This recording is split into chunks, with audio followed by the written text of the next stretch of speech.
All right, so today I'm going to teach you a little bit about order of operations. And a lot of you have probably heard about please excuse my dear Aunt Sally or PEMDAS, okay? So you have your parentheses, E for exponent, please excuse, M for multiplication, my dear, D for division, A for addition, and then S for subtraction. So we use this trick, for lack of better words, to help us kind of remember the order of operations and the order in which we should do something in. So we have our parentheses or any type of grouping symbol, whether it be a bracket or a brace. We always do what's inside those grouping symbols first. And then we move on to exponents in fifth grade. We won't really touch on that a whole lot. And then we move to multiplication and a division. And remember, if we see those two together, they're equal operations, so we always go left to right, and then we move on to addition and do any subtraction that we have in the problem. And again, these two are also equal operations, so we move left to right. So for example, what I mean by this is if you look at the problem 10 times, and then inside these brackets I have 13 plus, and then I have a nested parenthesis here, 12 minus 7, all enclosed into this bracket here. Well, first, I need to do what's inside these brackets first, and in particular, I need to do what is inside that nested parenthesis first, because that's my innermost grouping symbol. So I'm going to work inside and then work my way outside.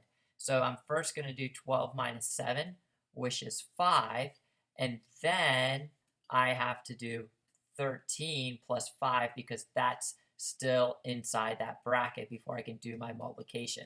So 13 plus 5 then is 18.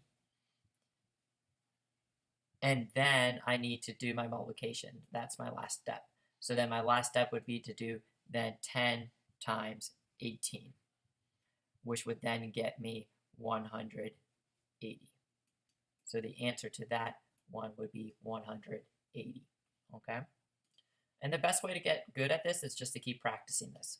So again, if I'm looking at this next one, I have some braces here actually, and inside my braces I have another set of grouping symbols. I have 5 times 6 in parentheses, then plus 2, and then that slash means to divide, then divided by 4. So again, I'm going to look at here, my PEMDAS here, that P means parentheses, okay? So anything that I have in grouping symbols I must do first. In particular, my innermost grouping symbol. So here I have 5 times 6. I'm going to do that first, which is 30. And then inside these braces here, I have that plus 2. So now I need to do 30 plus 2, which gets me 32. And then I do 32 divided by 4, which would get me to 8. Okay, so this second one was 8. Oh, this first one here was 180. Okay. All right, let's go to my next one here. So again, my innermost parenthesis here is 2 times 1. So I'm going to do that first. 2 times 1 is 2. Add 13 to that. 13 plus 2 is 15. And then I can finally move on to my multiplication. 15 times 3, which would get me to 45. All right, my last one here is I have here 64 divided by, and then I have these brackets here, 20 minus, and then these inner grouping symbols here, 4 times 3. So 4 times 3 is 20, and now I have to do subtraction because it's in my bracket. 20 minus 12, okay, would get me 8.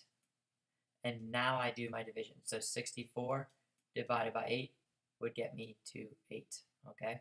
So again, you'll always need to do what's inside your parentheses. Then if you have any exponents, then multiplication and division. But remember, these two are equal operation in addition and subtraction. And again, those are equal operations, okay? Sometimes it can also be challenging, though, with these next step is to insert grouping symbols to make the following number sentences true. So right now, as it is, and this is good order of operations, this number sentence isn't true because if I'm going to do order of operations, I'm going to do multiplication first here, which is 4 times 6 is 24. And then I'm going to move on to my addition and subtraction. And again, it doesn't matter. Even though addition comes first here, they're equal operations. So if I see addition and subtraction, I'm going to just go in order left to right. So 24 minus 2 would be 22, and then 22 plus 3 would be 25, which does not equal 4. So I need to put some grouping symbols here. So one thing that I could potentially do here would be to maybe try, I don't know, let's just try putting grouping symbols around this. So 6 minus 2 would be 4. 4 plus 3 would be 7. 7 times 4 would be 28. So that's not going to work. Well, I know 4 times 1 would get me 4. So put parentheses around here. But I'm actually going to change these to, what if I put brackets around my 6 and my 3? But I want to specifically do 2 plus 3 first, so I'm going to put another order of parentheses in here. So now this tells me I must do 2 plus 3 is 5, and then 6 minus 5, which would be 1, and then 1 times 4 is 4. So that would work. So that's where I would need to put my grouping symbols in order to make this number sentence true. Okay? The last thing. All right, so if I need to write an expression that models the story, this is the last thing that I want to go over. An expression, and that's my dog in the background there, an expression is just the steps on how I would solve the problem. I don't want to put an equal sign over there and an answer at the end because then it's an equation all of a sudden. So an expression is a little different than an equation or a number sentence that you guys are used to writing most of the time. It's just the steps on how you would solve the problem, and you just kind of leave it alone after that. So Tommy had a bag of 100 balloons. He took out 2 red balloons and 1 blue balloon for each party favor. He created 12 party favors. How many balloons did he have left? Well, first I'm just going to underline things that I know in this problem. First thing that I know is that he has 100 balloons. I also know that he took out 2 red balloons and 1 blue balloon for each, that's a really important word, each party favor, and that he created 12 party favors. The next thing I'm going to do is I'm going to underline what I want to find out. How many balloons did Tommy have left? All right, so I know Tommy's starting point. He started with 100 balloons, okay? So I used that 100 already. He started with 100 balloons. And now I want to know how many balloons did he have left after he took some balloons out of people's party bags, their party favors. Well, if I want to know how many he has left, I know he's not getting any more balloons. So he's taking some away, so he's subtracting. So I'm going to do 100 minus something. I need to figure out what he's going to subtract from 100. Well, I know he has a total of 12 party favors. And for each bag, okay, it means he's multiplying something. He takes out 2 red balloons and 1 blue balloon. So I need to think of, okay, he's taking out a total, or I'm adding here, a total of 3 balloons out of each bag.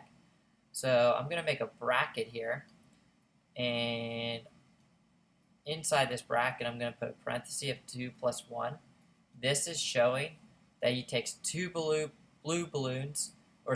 red balloons and then 1 blue balloon out of each bag. And now I need to figure out, well, how many then total did he take out? Well, he made 12 party favors.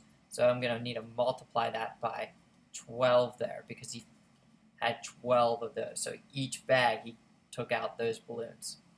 And then I'm going to enclose that in my bracket. So then if you were to solve it, so this would be the expression on how I solve this problem. If you were to solve this, you would have to do 2 plus 1, that innermost grouping first, which would be 3. And then 3 times 12, which would be 36. And then 100 minus 36, which would get me 64. So the answer would be here, 64 balloons is how many he had left, okay? But this is the expression, okay? That's the expression. There's no equal sign afterwards. That's the expression on how you would solve that problem. Okay, so that's a little bit on grouping symbols and making sure that you always work within the innermost grouping symbol, and then you just follow your order of operations from there. And you can remember PEMDAS, or some people like to say, please excuse my dear Aunt Sally, to help them remember which operation to do first. The key is just remember multiplication and division are equal operations, so you go left to right, and same with addition and subtraction. Okay. Hope that helps. Go ahead and continue trying some of the problems you're working on.